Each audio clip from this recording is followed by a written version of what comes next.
BetterKast, your bi-weekly home for stuff and things. We are three guys with a podcast, a band, and a pocket full of dreams. I'm just Matt. I'm the Weather Brain. And I'm Jam. And today, gentlemen, I want to know, what is the most exciting piece of tech that's come out this decade so far to you? Ooh, I like this question. Yeah? It's been a lot. It's been a lot of tech.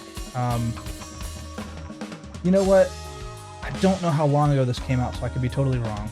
But there's this device called the Blackmagic ATEM video switcher, and they came out with an ATEM Mini, which is basically, if you think of it like this, if you have multiple camera angles or shots that you want to take and you're running a live stream or something, you know, this is a big deal for like YouTubers.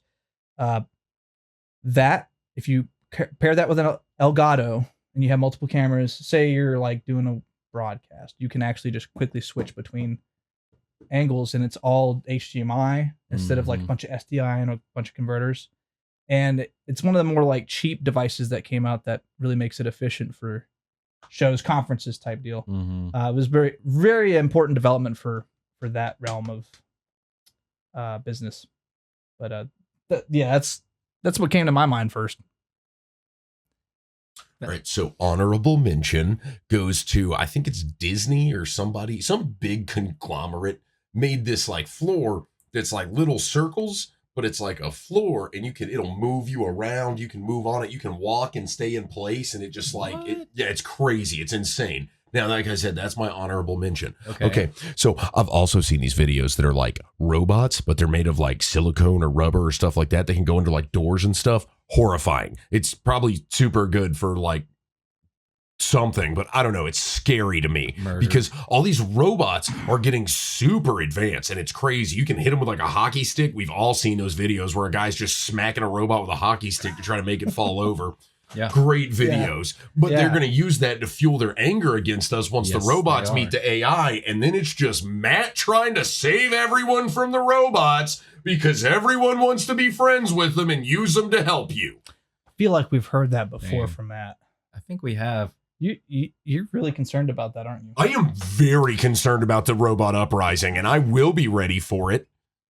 I get it. I mean, this is probably a bad time to say that my favorite piece of tech that's come out this decade is, in fact, like the incorporation of AI and AI language models into programs and automation. Oh, man. You just a big fan of the robo-colonists, are you? Over here trying to take what's ours. They're trying to take my job. They're trying to tell me how to do things. When I Google, I want to read a broken article from somebody on Wikipedia who doesn't know what they're talking about, but put it on there anyways. I don't want AI explaining everything that I want to know very easily to me right at the top of the Google page. Nice. Sorry. Yeah. No, I am not an AI or robot fan in the slightest. I know. I couldn't tell. Oh, I thought it was pretty apparent. Maybe. Oh, you know what? You know what else? This actually just popped into my brain. The other thing I've really liked when it was finished, when it was fully built, was the Las Vegas Eye. Oh, the dome thing? Dude, the dome? I just saw a video the other day for the like One Piece thing they did on that, and it was beautiful. Yeah, that's the other like video related insane thing that has come out in the last, I guess, at least last decade, right? Yeah, that thing's crazy. Yeah, pretty impressive. And it wraps around the whole thing, right? So it's just a big like LED dome. That's wild. Yeah, it's a feat of engineering video wise for sure, like top tier. They're actually talking about building more across the world. They should. They've been really talking about in Dubai, I think, is the next one they want to do. Oh, it would hit in Dubai. Oh yeah, totally. With all those crazy skyscrapers and everything. In the desert landscape. It would look amazing. Yeah. All right, so while I'm on the subject of things that I'm not a fan of, I found out yesterday I am not a fan of turkeys.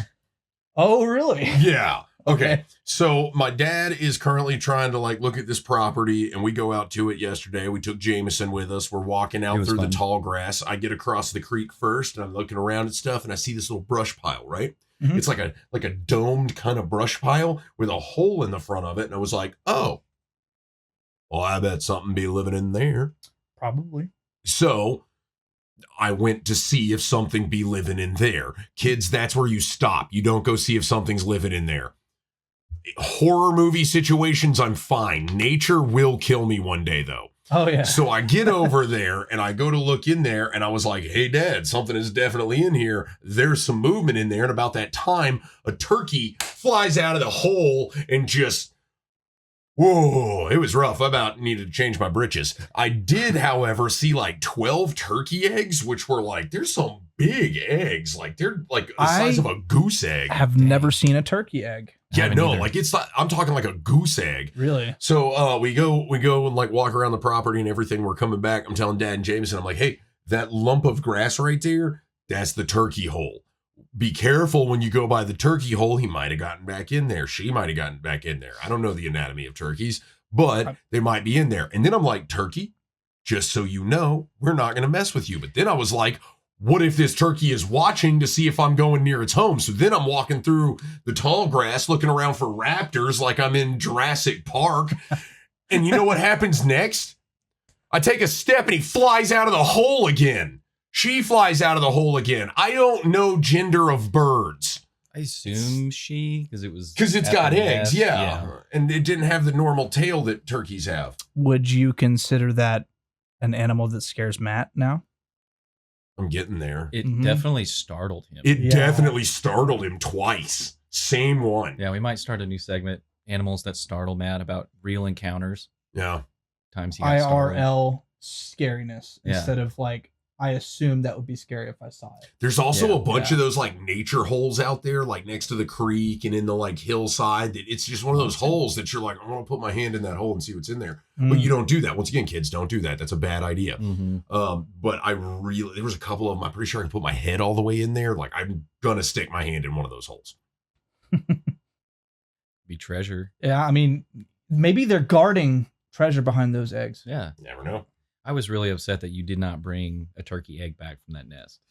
I wanted to eat it so bad. I was terrified of the turkey. Bro, turkey eggs, not just turkey. Yeah. the Turkey eggs. I want to try one. The turkey's body was like this. Like it was not a small turkey. It was a good sized turkey that just flew out of a hole towards me. And then what if there was a second turkey?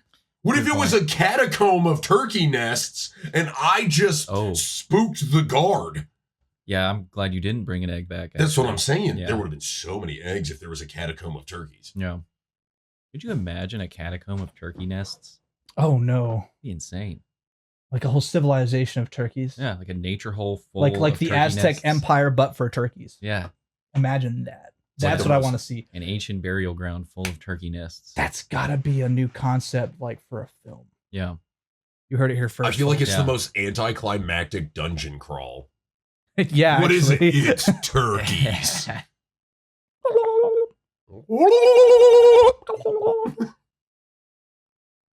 Anyways, Jameson's not gonna. no, I'm not very good at it. we want to hear it though. We want to hear it. Okay, yeah, never do that again. Never do that again. Well, have you guys ever heard of the band Sleep Token? I have heard of them, yes. There's a couple people that are big fans. Word's been blowing around like crazy on Sleep Token, right? Yeah. I'm a fan of Sleep Token, but I've never heard of the artist. So What does that mean? yeah, what? Oh, no. Got it. I still don't understand. It's okay. We can just move forward. Okay, I'm pretty bad about, whoosh. Somebody will probably remind me what the hell he's talking about in the comments. Anyways, so the band Sleep Token has put out a new album recently, I think literally last week. I think so. It's called Even in Arcadia. Now, I'm not the biggest fan of Sleep Token, but some of their songs do hit real hard, and I think they're great. And I have a couple friends that, they're friends of yours too, Steven and Cole, are massive fans of Sleep Token. Like I diehard really fans. like Cole. I really like Steven. Who's your favorite, Jameson? Ooh, be the deciding factor. Yeah, let's go. I was going to shout out to Sleep Token. He said Cole. I don't Deflected. even know them. Yeah, no, deflected. My defenses are up. But yeah, so I have listened to a few songs off the record. I haven't listened to the whole thing yet. I haven't had time to like sit there. I like to sit down and listen to whole records. But the songs I've heard are awesome. There's some mixed feels on how people feel about the new album. But What are the mixed feelings? some people think it's like too different than what they are used to, I guess they've tried some new things in the record. I don't want to give a whole bunch away, but the thing about Sleep Token is you don't know who the artists are. They're all wearing masks. Oh, that's cool. It's Didn't kind of know like that. this Slipknot deal, except literally nobody knows. Okay. And they've been going on for a while now. Nobody knows who they are except maybe the producer and the manager. Yeah. That kind of crazy deal. That'd be a wild bit. Oh, You just stay in disguise. Right? Even when you sign the deal and you go to the studio, nobody knows who you are. Yeah, That'd well, be really funny. you got to give it to him. Like that really changes the whole aesthetic and feel of the music itself, right? Because you're not putting a face behind the music. So I think it's working out very well for him so It's far. kind of like what Ghost does, right? They've got the Similar, the yep. Pop Emeritus every album, gives them context for the material they're writing off of. And Here Come the Mummies also does that. Even in the industry, a lot of their identities is pretty secret. Well, this music, if you want to check it out, it's like if you paired Sam Smith with Meshuggah, kind of. Sometimes, not really. It's kind of a loose relation, but it's metal with a little pop influence and like rap, hip hop type, electronic music. Okay, so it's a fusion. Yeah, it's very fusion, straight up. Okay. But when it goes metal, it goes metal. It's Okay. heavy, Right on. heavy music. So what did they do this record that was so different? Like if they're already established as a fusion band, why do new sounds upset the fan base right now? I don't really know. I haven't listened to it enough to understand. What I've heard is there's like maybe too much of the electronic fusion. Mm-hmm. Maybe some people don't like that as much as. I feel like heavier. it should have more of the electronic fusion personally. Dude, I don't really Then get. again, I'm a big fan of like the robot kind of sounds and the just sounds of technology in general. I don't know what to say. I thought he hated robots. He likes technology but hates the robots. Okay, so you like Vocaloid then, right? Is a Vocaloid a robot? No, But they sound like one, so I don't like them. I give up. I win again. So, Jameson, anything newsworthy happening in your world? What's happening? Yeah, actually, I've been practicing a lot of guitar recently. Really? Because, apparently I'm playing a show in June 20th with a band called Better Kenney. Yeah, exactly. I know those guys. Yeah, they're good. They're all right. This is our first show, actually, June 20th. Yeah. Yep. We're playing at Prince Street Pizza. the Prince Street. We will be partnered in with a pub crawl going on that night for Tennessee on Tap podcast. You should check them out if you haven't. We actually did a collaboration episode with them. I've personally been on one of the podcast episodes. You saw a lot of my backside in that one. Stupid camera angles. we did. Yeah, we did. Camera died. We have resolved that issue moving forward. Yeah, now we're good. Yeah, no, so come on out, June 20th, Prince Street. It'll either start at 8 or 9. We're not really sure yet, but just understand it's going to be a fun night. Might even start at noon. I don't think it's going to start at noon. No, we're talking about the music, not our drinking habits. Yeah, it is a pub The crawl. pregame. So the we are on the long-form last pregame. destination, or are we the second to last destination? I believe logistics of the pub crawl are still being hammered out. Okay. So either last or second to last, but the important thing is come listen to some tunes. Yeah, we highly recommend you, even if you don't want to participate in the pub crawl, just to come and listen to some music, have some good food, good vibes. Yeah, if you guys like live music, we'll see how you feel after you hear us. Yeah. It's definitely going to be a fun time. Come see us June 20th. That's a Friday. Yeah, expect some improv, some comedy, some improv comedy, and Some comedic improv. some comedic improv. Gonna sing a Disney. Oh yeah, we're singing Disney songs. We're actually going to be performing some of the songs that we wrote with our AI companion, Suno, Mm-hmm. and so that's going to be very fun. That is going to be neat. I'd never done that before. Yeah, we're doing 4 songs, I think. Yeah, 3 or 4. You want to give away one of the titles? Big Booty Mothmen. That is one of the songs. Yep.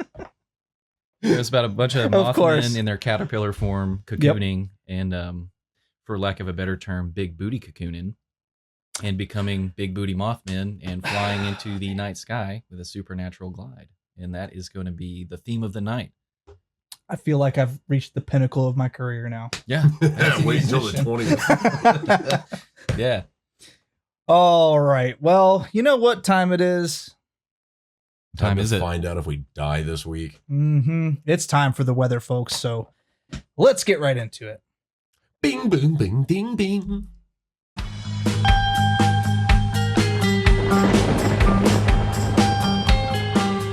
Well, everybody, it's hot out.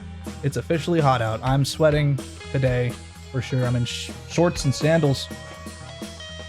I'm wearing flannel again. Am I the only one not wearing Jesus cleats? Yeah, I think so. You got sneakers on, bro.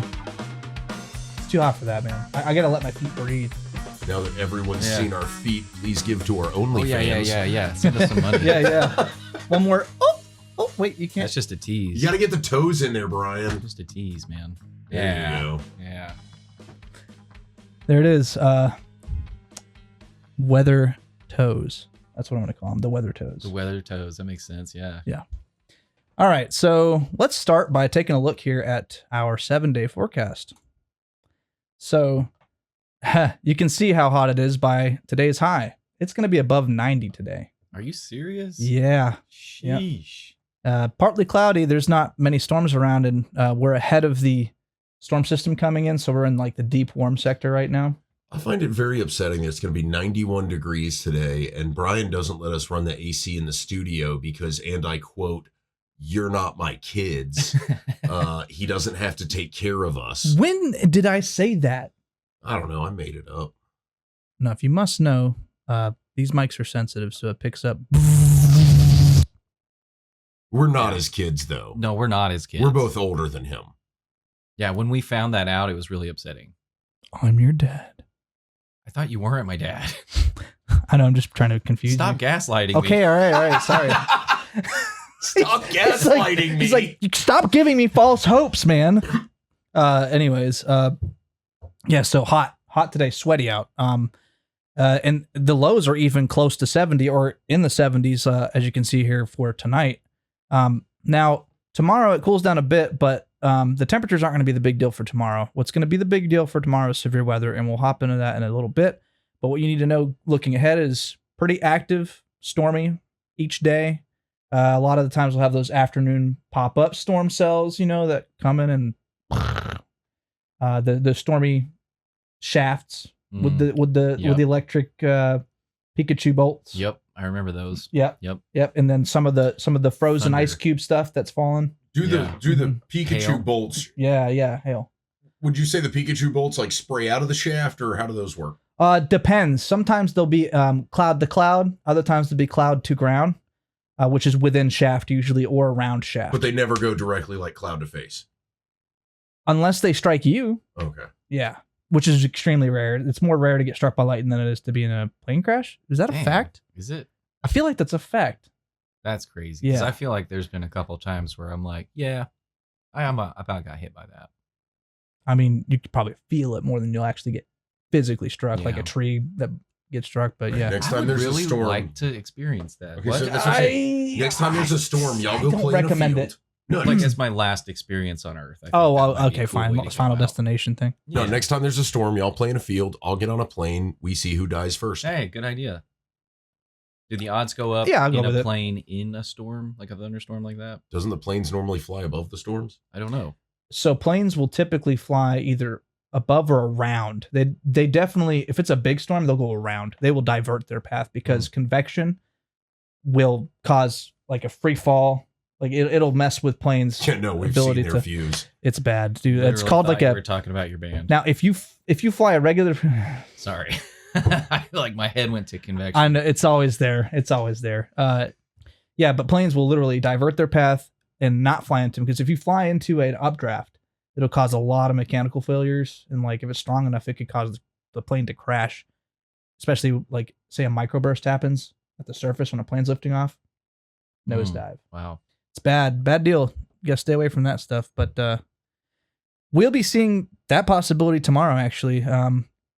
But looking ahead, A lot of rain Friday night, Saturday and Sunday this weekend, mid 80s with some showers and storms around. And then by the start of next week, it'll be still 80s with rain around. So as you can see, very active.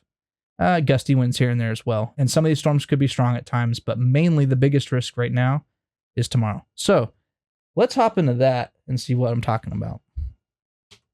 Who's gonna do? We can too. All right. A little late there, Greg, but we'll get there at some point. So today we have a marginal risk. And this isn't going to be until late tonight. So you're probably not even going to notice this. It's a very low risk if the storms actually end up getting here, which it's a low chance. It would be small hail, gusty winds probably, if anything. So skipping ahead, that's our big risk for tomorrow. And Yikes. we have a 3 out of 5 for this one. And there are tornadoes that are also going to be possible. Most of the mid-state is under the 3 out of 5. If the further south you go, the less the risk is. But, for most of us that are viewers, I guess, are Metro Nashville, Gallatin. Yeah. We're going to be right in the zone for big time severe weather. Not a huge outbreak, but definitely elevated risk. You can expect large hail and some wind damage, and the hail could be up to golf ball size possibly in a few locations, but mostly quarter size, I'm thinking. And just to give you a better look at it, this is like the risk area is mostly the main one is like in Kentucky and stuff, but we're still in like the orange, so that's like elevated. And then the thing about this is we're still in the hatched risk for tornadoes. So this is the tornado risk for tomorrow.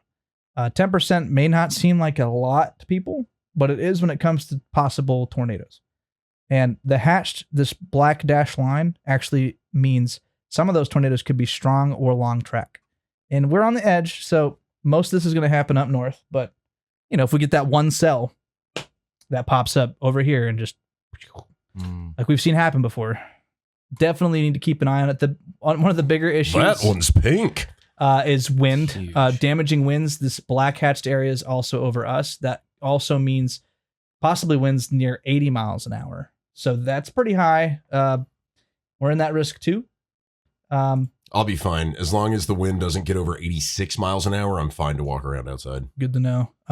Now the hail hatched risk is also over us too. That means like possibly a 2-inch or above hail. That's I can catch that. well, there's your severe update for Friday. Now, let's move into climate because you're like, man, it's hot out, right? Is the climate changing? It sure is. You wouldn't believe it unless you saw it. And you can go outside and see it. So don't worry. It's always there. Literally, it's May. It's mid-May, right? Usually by this time in Tennessee, we're warming up and we stay warm, we stay hot, and it gets into the summer. It's just like unbearable, right? Mm-hmm. You're like, 90s constantly. Well, we have a rare setup this year. I think. Look at that. Blue. Dark blue. That's insane. This is for the 8 to 14 days out. So like past this week. Like next week while we're on like our bi-week of podcast. When we go to CC's, we're going to go to CC's. Oh, yeah, we are going to CC's. Yes. Oh, you just made me so happy. I Me forgot all too. about that. Oh, man. That's great. Thank you for watching a podcast of a bunch of giant children.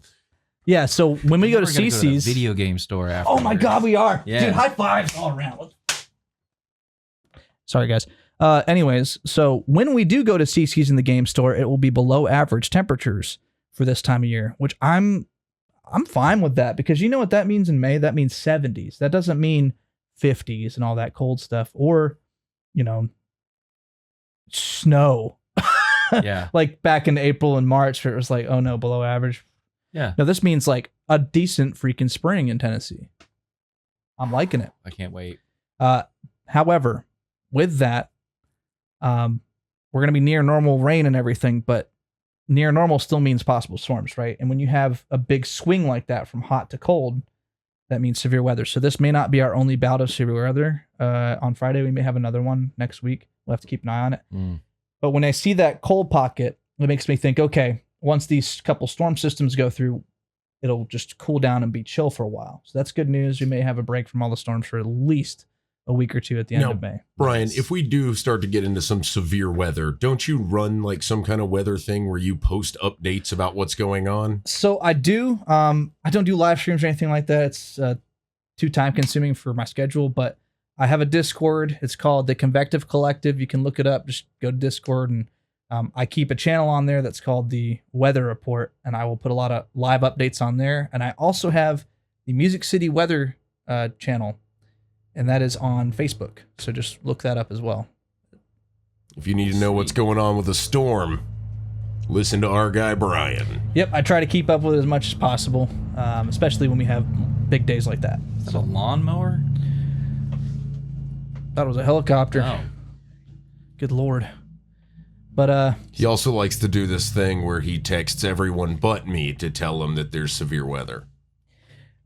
yeah, I'll be better about that. He wants my premium subscription, so I'll give it to him. He didn't know I had one. Jameson knew I had one. Yeah. Yeah. Yeah, I knew. I just don't pay for it. How did you get on the premium subscription? I pirated it. Sorry, Brian. Well, the more you know. I have a bootleg version of it. You know, that's what's wrong with the industry these days, man. Just all this pirated content, right? Well, actually... The weather no. people can't even escape it. All right, folks. It's time for the double dribble with Jam Jam.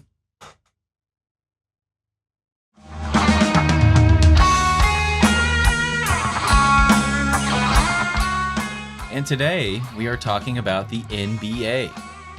Do you guys know what the letters in NBA stand for? National Basketball Association? That's right. Okay. That was Right. a great guess. Yeah, did you know that? I did. Yeah, okay. I had no clue. Did you guys know when the NBA was first formed? No.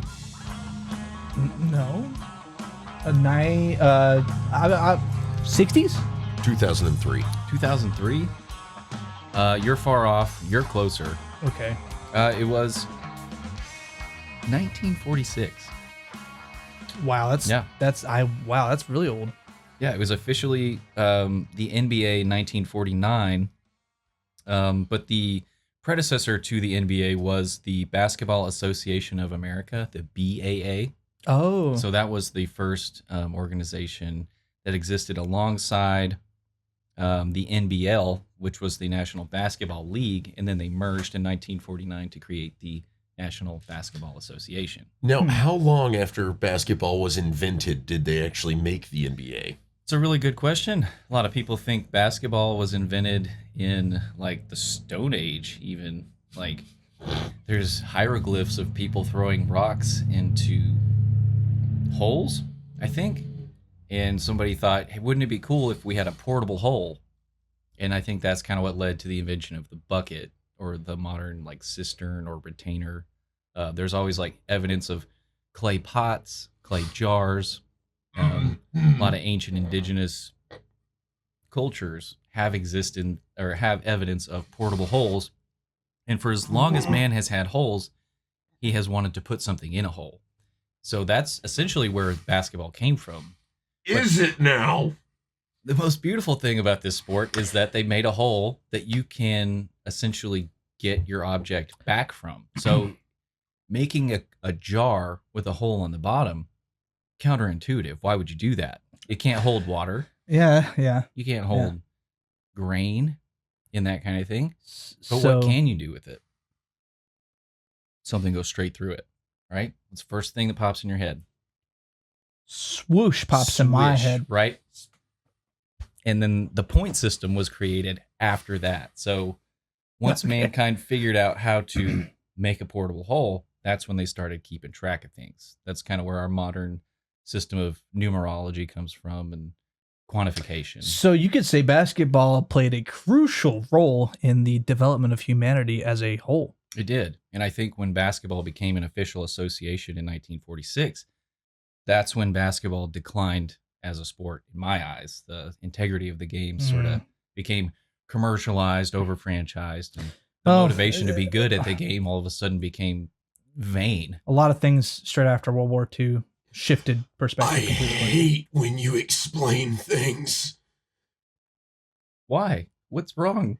Nothing. Spot on. You are the sports guy, and your history is impeccable. Well, I mean, I'm not really an expert on basketball specifically, just sports in general, right? And so, like, there's not a better example of sports in general than the history of basketball. That you were spot on with. valid. Yeah. Totally valid. Also, You were not spot on. Look, we can agree to disagree here, and I don't want to get political on this show, so I think I'm going to go ahead and move on to my next point, because that was not where I wanted to stay. So, moving on from all that, what you were just talking about, like what you informed us about, reminded me of a sport that I learned about a while back. This is like an Aztec Empire sport. They had like these courts where they would have like a wall, Mm-hmm. and then there's like a little hole that's like built into the wall that you'd have to like toss a ball into and through like It's a hoop. Elevated quite high. Quite right? high, quite high. And it was two teams or whatever that pass it back and forth. And I don't remember the rules behind it, but I mean, that goes back to BC. Yeah. Who knows what? Yeah, Like- Tenochtitlan. Yeah. Wow. Yeah. So One you of the know a lot ancient about this. I mean, I was learning about that in like watching a lot of the ancient alien theory stuff. Oh, yeah. way Oh, back they with, love aliens ancient aliens out yeah. there. Yeah. Mhm. That's, Apparently. they mean the Mayan calendar is crazy too. I mean, like think about it, how accurate the Mayan calendar was compared Yeah. to today's calendar. What did it end at? 2012? It makes you wonder, did basketball play a role in being able to keep up with time so accurately? It did. It did, in fact. Yeah. Because as I said before, It's circular. that, It's like, the quantification, the idea of keeping track of things started with the game. Also, the ball is shaped like Earth. Literally, it's a Yeah. sphere. How do you think they even got the idea of the Earth turning? What in the are first you place? doing? What do you mean? It's logic. We're talking about the evidence of basketball I'm and just other cultures. we're using our brains, Matt. Are you? I think people don't would know, love man. to know that like one of the most popular sports in the world is responsible for most of our understanding of how to count. Like accurate timekeeping. I Straight up. am absolutely timekeeping? flabbergasted when you two talk sometimes. That's awesome. That's a really nice, Flabbergasted. it's a nice compliment. Thanks. Well, I think it's very jaw-dropping information as well. I'm left speechless. Like, whoa. Well, guys, is there anything that you want to talk about basketball and the NBA? This wasn't really about current events, but y'all, real quick, gotta break in with the weather. I thought I just heard rain, and I was freaking right. yeah. There's a shower literally right on top of us. All right, you know what? This is really crazy, but I'm just gonna break into this real quick. Yeah, put it on. Look at that. I thought I heard like instead of a lawnmower, I heard like shh for a minute. Yeah. And I was like, is that rain? Am I freaking nuts? And sure enough, this is where we are. That's rain, y'all. Tiny little anomaly. How freaking crazy is that? Just Boom. out of Right. nowhere. Look how fast it was moving too. It's almost like a ghost that you caught on camera. What was the original ball that they used back in the history, in the early times of man? What were they using to bounce, to dribble with, what are they using? What are they bouncing some rocks, Jameson? Back then, they were just lobbing rocks. Just lobbing rocks. Underhand. Okay. Underhanded. Underhanded. Yeah. But then that later changed when people realized that it's like, hey, we should probably start bouncing the ball before we make a point. I'm going to move on from the sports. So that's all you got for us. That's really all I wanted to talk about. I was just like wanting to talk about the importance of the NBA. Well- We're in prime NBA season now. What else should we talk about? I mean, I will tell you, I'm the first to say thank you, and I feel much more informed than I was before about basketball. I Yeah. feel like information was said. Yeah. I'm gonna say that as a sentence. I'm not saying it was correct, but there was information given. It's hard to know exactly what happened. Who knows the tomes of history? Right. That's what I'm saying. Who's right? to say? Were you there? No. Right now. Well, Matt, do you want to take this underhanded softball. Don't throw it. You wanna catch this rock? Can I just lob one over to you? And You want have to grasp knock the this stone one out real of the quick? park? Just You know what? You know what? Yeah, I'm just gonna take it. Greg, put my thing on the screen.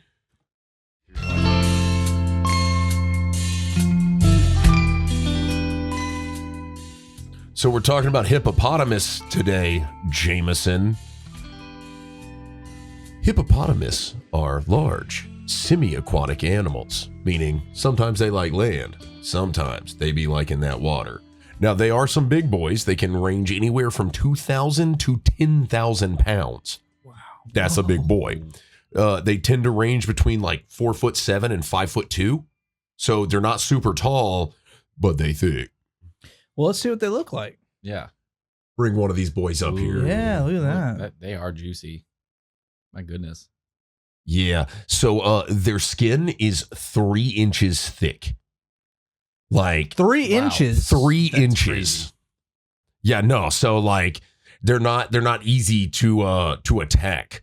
So I don't think they have very many predators that come after them. They are like a herbivore though. Like they're considered like a mega herbivore. So they eat a lot of fruits and vegetation and stuff like that. They're not an omnivore, so they're not going after both. That's a good thing. However, that doesn't mean they won't do anything to you. And I know what you're wondering, people. Well, like, it's a big hippopotamus. Look at this guy. He looks so happy and so friendly. He's not. Mm. They are known to be aggressive, and they can run it upwards of 20 miles an hour. Can you run it 20 miles an hour? I don't think so, Martinez. Oof. Yeah, no, I definitely can't run that fast. Their skin also like emits a natural sunscreen that comes out like red, and it's known as like blood sweat, even though it's not sweat or blood. It's like a What? natural sunscreen. It's you insane. serious? Yeah, that's insane to me. Yeah, that's crazy. I didn't know they Hmm. leaked Kool-Aid. Yeah, no, they will just straight up attack a boat or a person. Like they're just don't get in their area. They're Okay. aggressive. Ah, I've seen plenty of videos of just hippos charging at people. Horrifying. and they will just kill you. They'll They're just kill you. aggressive. They just want to. Yeah. Wow. They just want to be by themselves. Just leave them alone. They're not gonna chase you down, right? No, they will. They can run it up to Oh. 20 miles an hour. They're aggressive, and they'll I attack mean- you because they know they can just. I would love to see that thing run 20 miles an hour.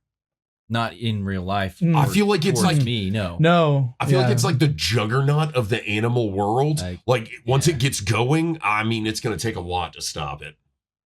Well, how about this? Whoa. Okay, so I was also reading that their like mouth can open at like 100 to 110 degrees. So like, that's a big old Whoa. chomper. Like, look at them teeth. Yeah. Look at them teeths. Dang. Teefs. Yeah. Now, another super cool thing is a group of them is a what was it? A herd of hippos, a sea of hippos, or my personal favorite, a thunder of hippos. I like that one. Oh, look over that hill. There comes a thunder of hippos over there now. That sounds like a nightmare. Yeah. If you don't like thunder. I like thunder, and that still scares me. Ryan likes thunder too. I love thunder He's and the lightning. weather guy. Yeah. I figured you What like can I say? thunder. So I like that name. I think that's like probably the coolest one. So yeah, no, But- these are but just hey- some- Look at this weather and animals coming together. Yeah, I mean, I gotta say though, like I don't know if I've ever seen like a jaw span quite like I that. haven't, no. But at the same time, if you see how big this guy on the right is with his gigantic open mouth, look at the one hiding in the water. Yeah. That's just actually. the head. Like zoom in on that. That's just the head. That's another one. That's ready to murder something that gets too close to the water. Just chilling. Dang, yeah, and he is chilling. just staring down the photographer. At Yeah, this he point. knows the photographer's there. That guy's like showing off, Showing off. and he's like, "You better Look at not this. aim away from this. You better." Get any closer and I get you because I run at 20 miles an hour. Yeah, so Wait. that's crazy. Unbelievable. Yeah, no. So if you're ever around a hippo, be careful. They aggressive. Yeah, and Not like honey badger aggressive or like cassowary aggressive, but it is like aggressive. Can we get a Greg, can we get a photo of like the family, like a group of them? Can we get that? Can you find one? I want to see a family. I want to see a thunder. Yeah. Can we get A that? thunder of hippos. Oh yeah. Okay. Oh. There we go. That's a thunder of hippos right there, or a sea of hippos. Sheesh. No, that looks like a nightmare. And they're Yeah. just chill. Like that's just how they do things. They just hang around. It's pretty neat. Yeah. Is this the red color you were talking about? Is that their sunscreen? No, like apparently it's like blood red. Really? Like it Oh, literally geez. looks like the old Gatorade commercials. Oh, Yeah. What? whoa. Did you never see the old Gatorade commercials where somebody would start like sweating the color of Gatorade? They'd be like, Gatorade. Is Oh it yeah. in you?" Yep. Like I remember that now. Mm-hmm. That's crazy. That's a lot of them. They're all just hanging out. Yeah. Hippos He's are cool. Scared of hippos. I guess yeah, because of their aggressiveness. I mean, at first glance, looking at them, they're just like these cuddly hippo creatures, Yeah. right? You think they would be like cute and But then affectionate? you see that. No. But then they just kind of clamp down. Oops. They want death. And then they just clamp down, and it's like, yeah, Wow. not cool, man. Yeah, not okay.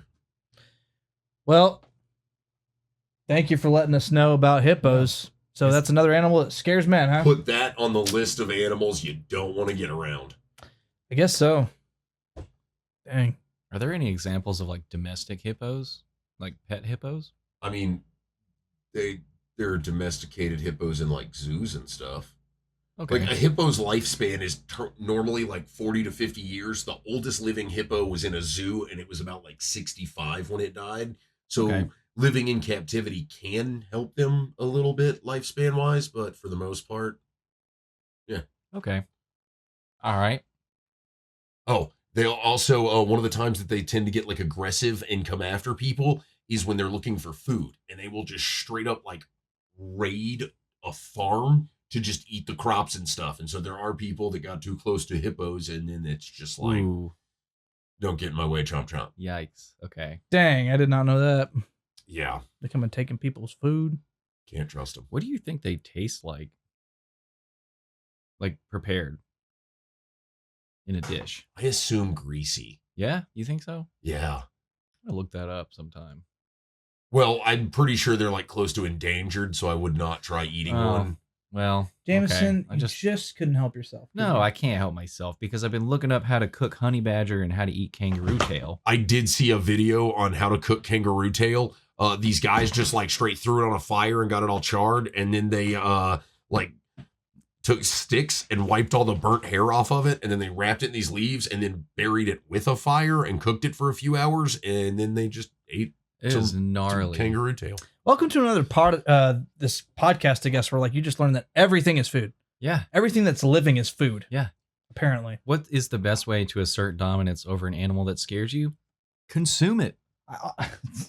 You know, I almost feel like we should just come up with a sub-series called like how to prepare exotic foods, like, and it's just every animal that you would never think of being food. Yeah. What do you guys want to see us cook? Ooh, arachnids? No. Why is that the... You just made Matt choke. Why is that the first thing you go to? I'm referencing animals from previous episodes. I want to eat stuff that scares you.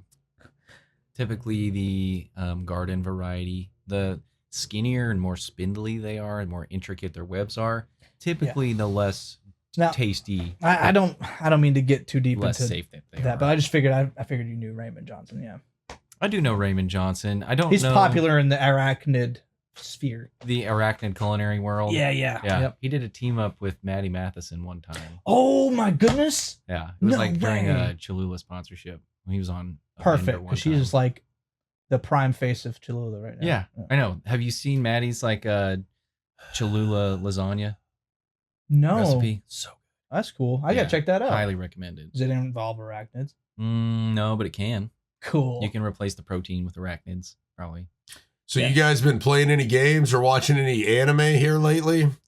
Because me personally, I started playing Stellar Blade. Good game. I like the game. Stellar Blade. You know what? That sounds familiar, but I don't know where I've seen it. It's like an RPG. You get like a sword that's like your hair thing, and then your like little floating buddy droid thing can be a gun. Oh, You have a okay. drone, yeah. It turns into a gun, which is cool. But literally yesterday, I started solo leveling. And I've had a bunch of people tell me to watch Solo Leveling, and I Same. tend to not listen when people tell me to watch stuff. I've been sleeping on it. I'm not gonna lie, guys, because I sat down yesterday and I was like, I'm gonna give this a try. And then next thing I know, I was 6 episodes deep, and I was like, I need to know what's about to happen here. That's when you know you're hooked. Yeah, no, 100%. 100%. It got me hooked like immediately. Mhm. It was a great first episode. It was very reminiscent of Attack on Titan in the brutal, what am I watching right now kind of aspect of it. But yeah, no, super good. Super good. Sweet. I'm gonna have to check it out too. So, you know what I've been watching? No. I've been watching, of course, rom-com. Okay, I could have guessed. Yeah, but also, Ooh, is it that new show, Welcome to Japan, Miss Elf? how did you know that? Welcome to Japan, guess. Miss Elf. You've been looking at the recommendations list, and you're like, I bet. This seems like Yeah. Brian's cup of tea. Of course. Yeah. Welcome to Japan, Miss Elf. It was awesome. It was great. The cool thing about it is that it's more of a double isekai, as in weird, right? Unique. So typically, person gets transported to different world, right? Mhm. In an isekai. Think Boy and the Beast. Okay.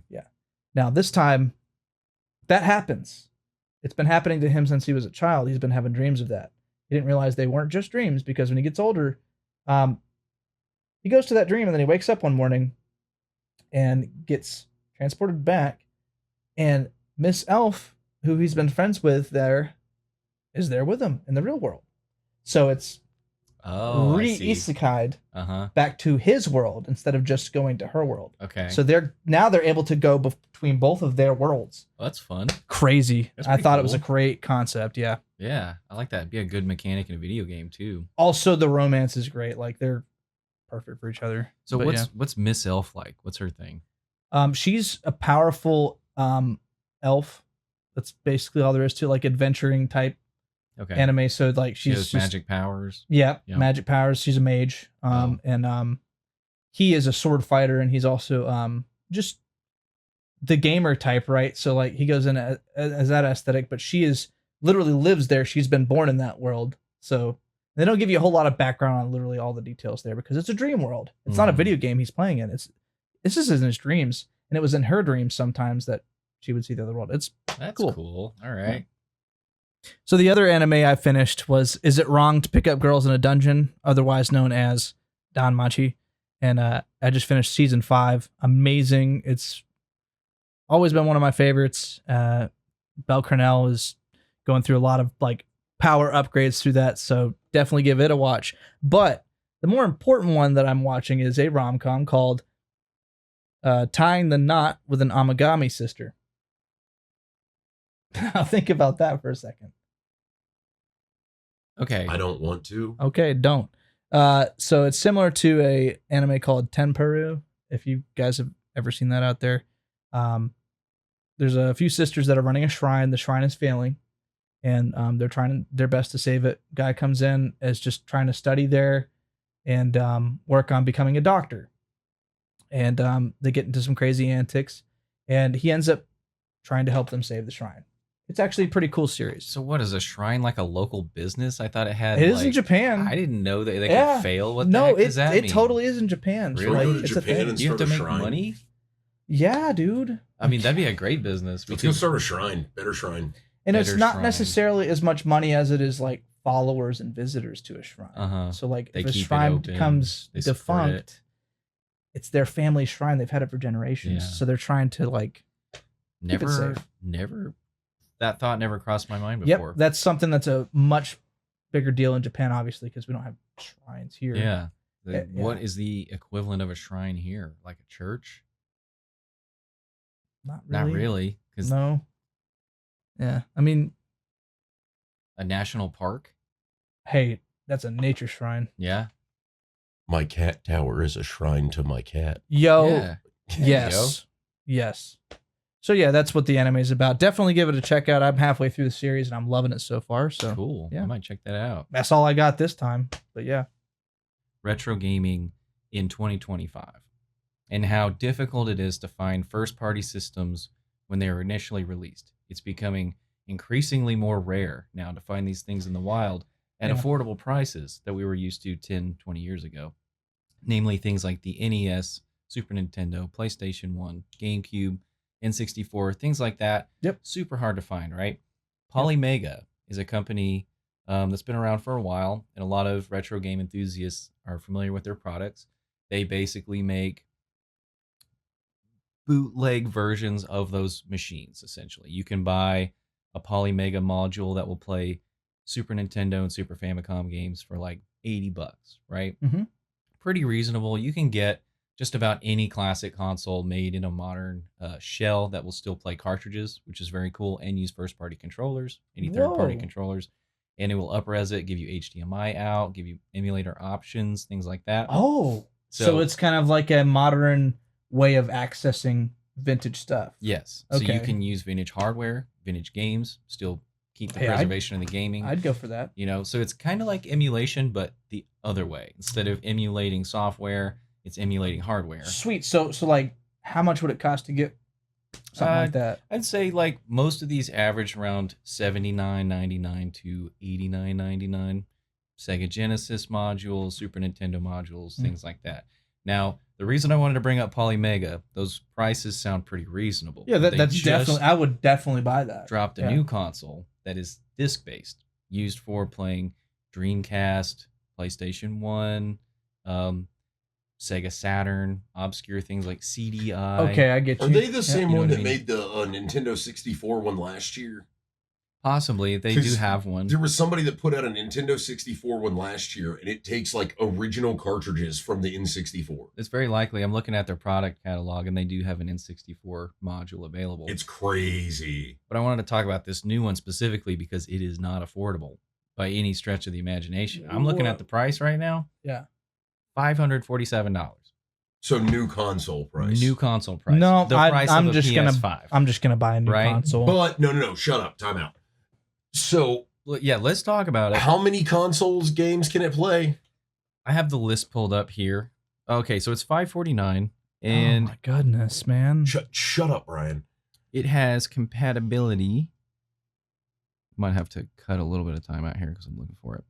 It says here PS1, Sega Saturn, SCD/MCD, which is one, and then PECE-CD and TGCD. So those are all obscure CD-based consoles. But that's 5 different. It's 5 different so niche that's consoles, right? That's a huge library of games to play from. It is. That's yeah. worth $500. Okay, actually, shout out real quick to Metal Jesus Rocks on YouTube. He did just drop a video about this console a couple weeks ago, and that is originally what got it on my radar.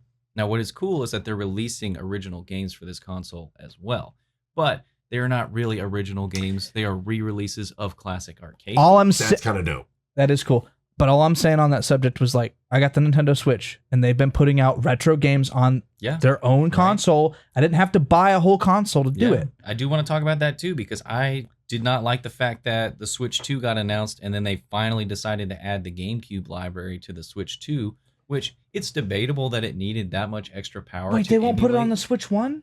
No, I don't think Why? so. Because you have to pay another premium to get access to GameCube games. And I'm tired of these streaming subscription services. Yeah, I already making had us play to. vintage games in a worse way than when they were originally released. And now we can't even afford to buy consoles because they're rare. What you guys should do, free shout out, y'all should get on GameFly. Did y'all know GameFly is still a thing? No. Are you joking? GameFly is a thing, and it What? is still working the way OG Netflix did, where you pay a subscription, you set up a library, you tell them what you want, and then they mail it to you. That's pretty cool. Dude, all I'm saying is I've been waiting for the GameCube stuff to come out, and now they're telling me I have to buy a damn console, a new console to get it. With a like, new all I want to do is play Super Mario Sunshine again, and all my favorite GameCube games, like Mario Kart and Legend of Zelda Twilight Princess. Turok Evolution. The Switch 2 is going to have wheelchair Super Smash basketball. Brother. Spend the $500.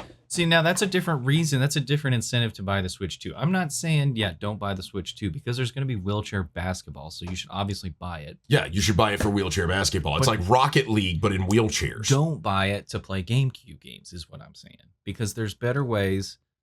So there's a way to get GameCube games without getting the Switch 2. I mean, Hopefully. technically, but I'm saying it's hard.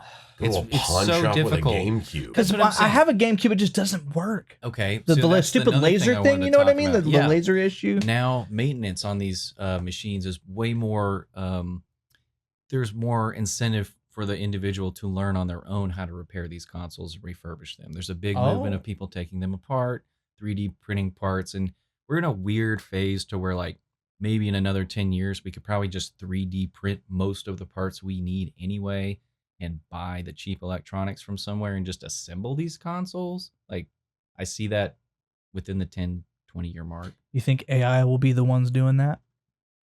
I don't think that AI won't be involved. I think it'll be very obvious that they'll probably be incorporated into our lives on a much deeper level at that point. So you're saying we might end up having AI basketballs at some point? Could you imagine? Anything's possible, right? Like robot basketball? Think of how Matt would react to a That robot would be basketball. awesome. Dude. Well, guys, we've been better, Kenney, and we better be in your playlist.